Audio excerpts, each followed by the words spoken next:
Hello friends, இன்றைக்கி நம்ம வேலையை முடிச்சுட்டு வந்த கையோட நம்ம ஃப்ரெண்டு கார் எடுத்துகிட்டு வந்தார். கார் எடுத்துகிட்டு பீச்சுக்கு கிளம்பிட்டோம்.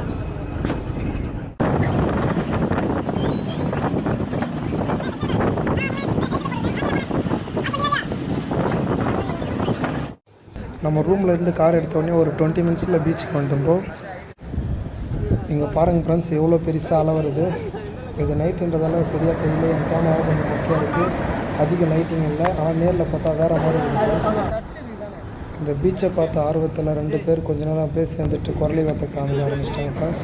பாருங்கள், வேறு மாதிரி அடிக்கிறாரு பாருங்கள். அண்ணா ஒருத்தர் பாருங்கள், வேறு மாதிரி பெல்ட் அடிக்கிறாருங்க. குரலி வார்த்தையெல்லாம் முடிச்ச உடனே பாருங்கள் ஃப்ரெண்ட்ஸ், வேறு மாதிரி அலையை ரசிக்க ஆரம்பிச்சிட்டோம். அலையை ரசிச்சுக்கிட்டு சும்மா வாக் பண்ண ஆரம்பிச்சிட்டோம். நாங்கள்லாம் வாக் பண்ணிட்டு போனால் ஒரே காதல் ஜோடியாக உட்காந்துட்ருக்காங்க. இந்த பிளேஸ் எல்லாம் பாருங்கள், இதெல்லாம் தனிமையில் இருக்குது. இதெல்லாம் நமக்காக தான் நினைக்கிறேன். அந்த காதல் பற்றி நம்மளுக்கு தேவையில்லை. ஏன்னா